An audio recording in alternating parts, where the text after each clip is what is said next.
Pemirsa, terima kasih masih menyimak Khazanah Timur Tengah. Kita lanjutkan kembali dialog bersama Bapak Guntur Subagja. Baik Pak, tadi kan pandemi COVID-19 yang sudah hampir berlangsung selama 3-4 bulan terakhir telah menyebabkan perubahan besar dalam gaya hidup masyarakat global, termasuk dalam gaya hidup halal di Timur Tengah, khususnya tentang perhatian yang lebih tinggi terhadap kesehatan atau lebih dikenal bagaimana meningkatkan imunitas tubuh, kemudian juga gaya hidup yang lebih sehat, cuci tangan, pakai masker, dan lain-lain. Nah, tadi kan kita bahas tentang vaksin COVID-19 yang bahkan Arab Saudi saya dengar juga sedang serius mengembangkan vaksin ini. Termasuk Indonesia melalui Bio Farma akan membuat 250 juta vaksin yang sedang dalam proses tahap uji coba. Bahkan pada tahun 2019 lalu PT Kimia Farma itu berhasil mengakuisisi 60% saham Dawa Medical Limited Company atau perusahaan milik Mare bin Mahfuz yang berbasis di Arab Saudi. Nah ini Pak, kan kesehatan ini sekarang menjadi perhatian besar masyarakat dunia Pak ya, di tengah pandemi COVID-19, di tengah situasi ekonomi global yang terancam resesi, kesehatan menjadi penting. Bagaimana Pak Guntur melihatnya ini Pak? Ya, di tengah pandemi COVID-19 ini sebenarnya ada 3 sektor yang sangat menarik dan akan berkembang ke depan.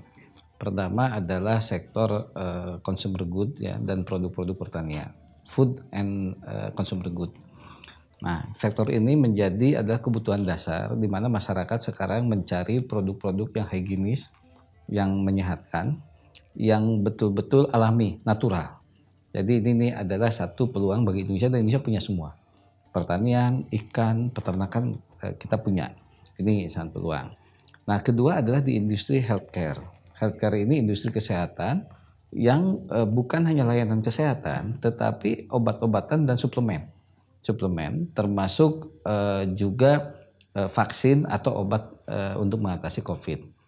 Vaksin untuk preventif, tapi untuk mengatasi COVID-nya sendiri kan perlu obat yang ditemukan.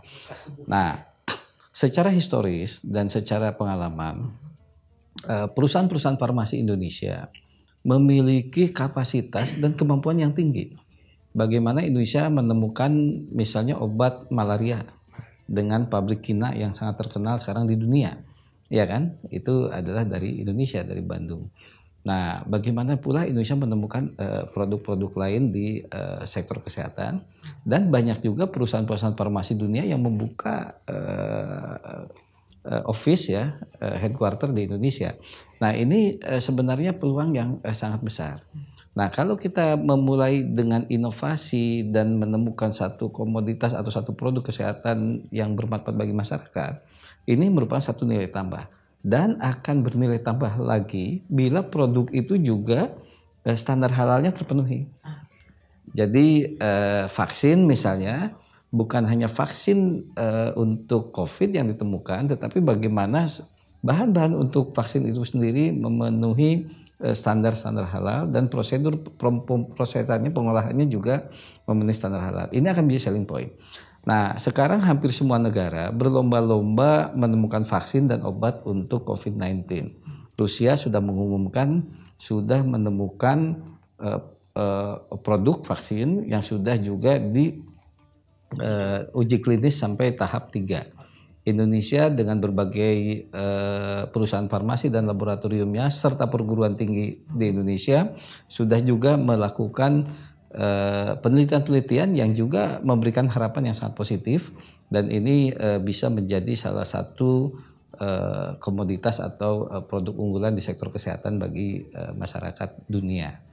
Gitu. Ini seiring dengan disahkannya Komite Nasional Ekonomi dan Keuangan Syariah oleh Presiden Joko Widodo, dan juga disahkannya Undang-Undang Jaminan Produk Halal ya Pak Guntur ya. Semua terkait ya, termasuk BPJPH, Badan Penyelenggara Jaminan Produk Halal, Majelis Ulama Indonesia. Gimana Pak Guntur melihat? Betul. Jadi memang ada beberapa dari sekitar 10 komoditas yang menjadi motor penggerak ekonomi halal dunia. Indonesia memiliki beberapa yang bisa menjadi unggul.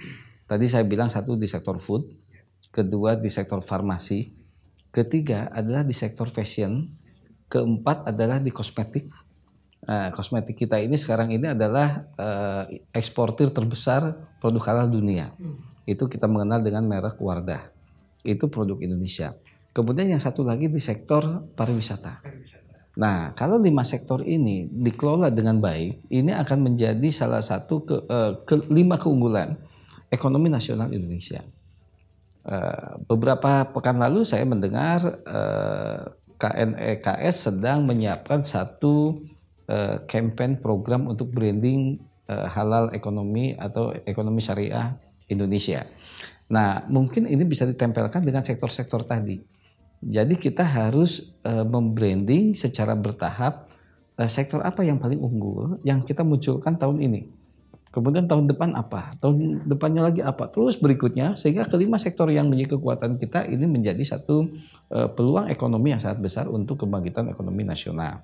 Kita bicara fashion misalnya, dalam fashion itu dalam satu perlengkapan wanita bagi muslim itu jauh lebih banyak ketimbang wanita pada umumnya. Di situ ada lebih sekitar 34 item ya yang bisa menjadi produk mulai dari ujung rambut sampai ujung kaki. Mulai dari sampo, hijab gitu kan, kostum sampai ke kaos kaki halal. Ya kan? Banyak ini. Nah, untuk pria mungkin ada sekitar 25-26 item yang bisa menjadi ini. Bayangkan kalau industri kita khususnya usaha kecil dan menengah bisa menangkap peluang itu untuk menjadikan Indonesia menjadi produsen produk fashion terbesar.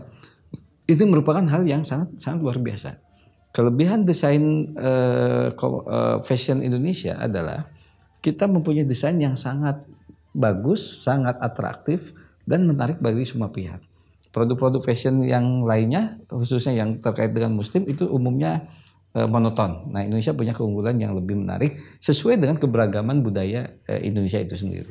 Apalagi kemarin waktu Dirgahayu Indonesia ke-75 sangat beraneka ragam pakaian adat dan budaya kita yang tentu bisa disinkronisasi dengan pakaian hijab muslimah ya Pak Guntur ya. Ya, sumber-sumber etnis dan budaya Nusantara yang memang memiliki nilai-nilai ini bisa kita kemas, kita repackaging seiring dengan kesesuaian Islami tadi.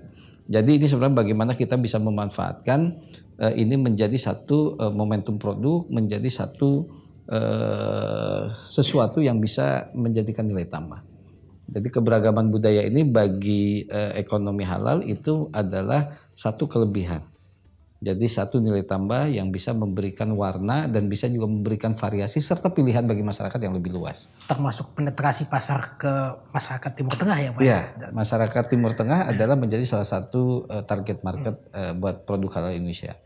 Baik pemirsa, tadi kita sudah ikuti penjelasan dari Pak Guntur Subagja tentang bagaimana pentingnya kesehatan dan perhatian masyarakat dunia yang sangat besar terhadap produk-produk kesehatan di tengah pandemi global coronavirus disease 2019.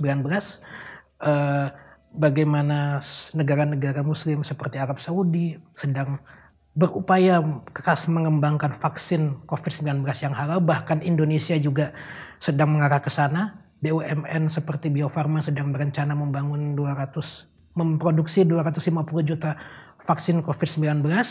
Kemudian ada peluang-peluang besar bangsa Indonesia sebagai negara berpenduduk muslim terbesar di dunia memproduksi fashion halal, maksudnya fashion yang memenuhi ketentuan syariah.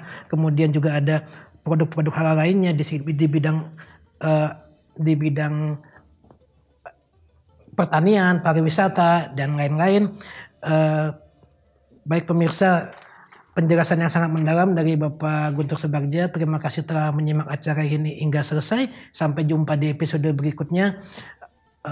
Wabillahi taufiq wal hidayah. Assalamualaikum warahmatullahi wabarakatuh.